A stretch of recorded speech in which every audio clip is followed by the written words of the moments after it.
আসসালামু আলাইকুম। আজকের আরও একটি পিঠার রেসিপিতে আপনাদের সবাইকে স্বাগত জানাচ্ছি। আজকে হচ্ছে আলুর রস ডোবা পিঠা বানাবো আর আপনাদের সঙ্গে শেয়ার করব। তো এখানে আমি 1.5 কাপ দুধ নিয়েছি।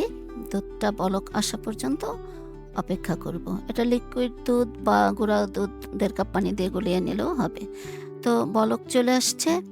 এখন দিয়ে দিব হচ্ছে এটা বেকিং পাউডার 1/2 চা চামচ দিলাম সামান্য একটু লবণ, 2 চা চামচ চিনি দিয়ে একটু নেড়ে দিতে হবে। এখন দিয়ে দিব 1 কাপ ময়দা আর দিয়ে দিচ্ছি 3 টেবিল চামচ সুজি। এখন আমরা যেভাবে রুটি বানানোর জন্য আটার খামির করি, ঠিক সেই একইভাবে চুলার আঁচটা কমিয়ে ভালো করে এটা সেদ্ধ করে নিতে হবে। একদমই রুটির আটার ডোর মতোই আর কি। তাই তো আমি সেদ্ধ করে নিয়েছি খুব আস্তে ধীরে অল্প আছে সুন্দরভাবে। তো এখানে একটা প্লেট নিয়ে নিয়েছি, কারণ এই খামিরটাকে মেখে নিতে হবে। আর এখন দিব হচ্ছে সেদ্ধ করা আলু। আমি আগে থেকে আলু সেদ্ধ করে খুব মসৃণ করে ম্যাশ করে নিয়েছি, যেন আলুর কোনো দলা না থাকে। এখন দিয়ে দিচ্ছি ডিম। আমি একটা ডিম আগের থেকেই ফেটিয়ে রেখেছিলাম, তো ডিমটা আমি অল্প অল্প করে দিব আর হচ্ছে মাখবো। খুব ভালো করে মেখে নিতে হবে, মসৃণ একটা ডো করে নিতে হবে। আচ্ছা, এখন দিয়ে দিব ঘি। এখানে আমি উঁচু করে 2 চা চামচ পরিমাণ ঘি দিয়ে দিলাম।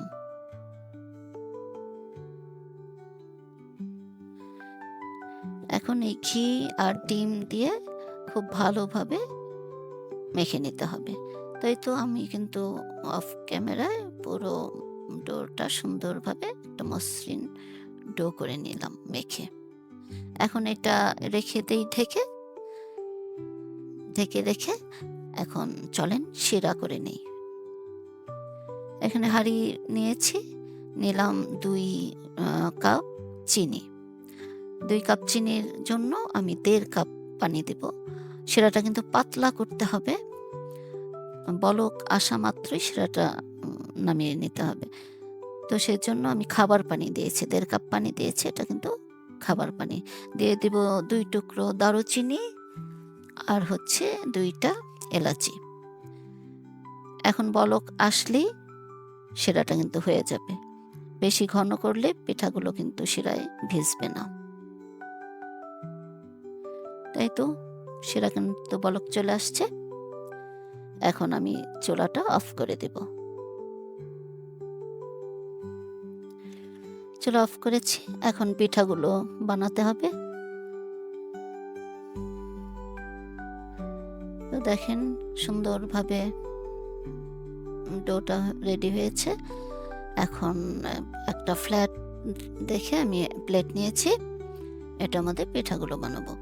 হাতে একটু ঘি মেখে নিলাম, যে কোনো পরিমাণ যতটুকু খুশি পরিমাণ নিয়ে নিলেই হবে।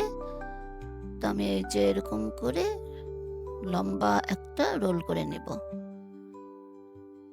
আর যার যার পছন্দ মতো যে কোনো ডিজাইন করে নিলে হবে। আমি এরকম করে একটু পেঁচিয়ে এভাবে নিয়ে নিচ্ছি। একটু চেপে চেপে করতে হবে, যেন ভাজার সময় খুলে না যায়।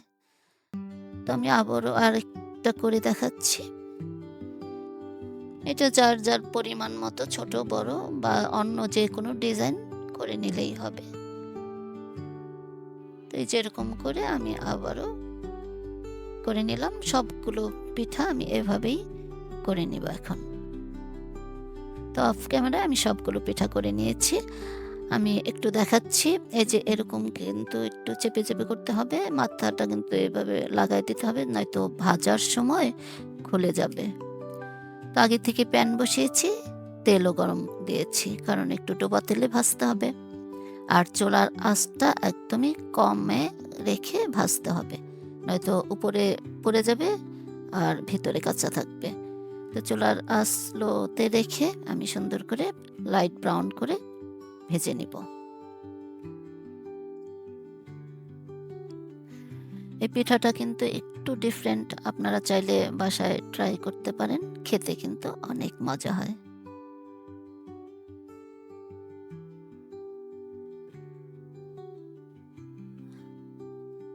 তো যেগুলো আগে দিয়েছিলাম ওগুলো কিন্তু এক পিঠ রং হয়েছে।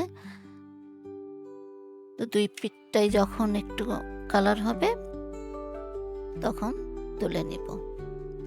আর পিঠাগুলো কিন্তু গরম পিঠা সাথে সাথেই শিরায় ডুবিয়ে দিতে হবে। সেজন্য আমি শিরার হাঁড়িটা কিন্তু চুলার পাশেই রেখেছি। পিঠা ভেজে তুলে সাথে সাথে শিরার মধ্যে দিয়ে দিচ্ছি।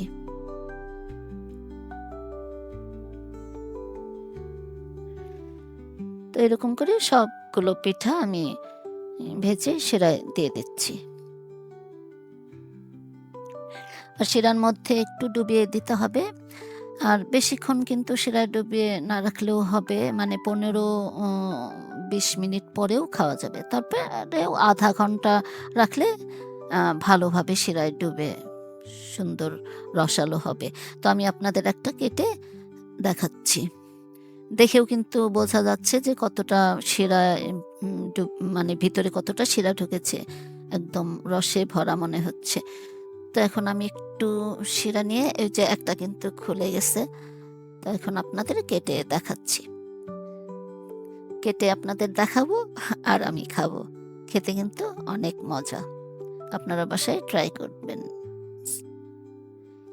এই তো এরকম রসে ভরা আলুর রস ডোবা পিঠা। তো আমার চ্যানেলটা সবাই সাবস্ক্রাইব করে দিবেন। আর এরকম ইউনিক রেসিপি পাওয়ার জন্য আমার চ্যানেলের সাথেই থাকবেন। সবাই ভালো থাকবেন।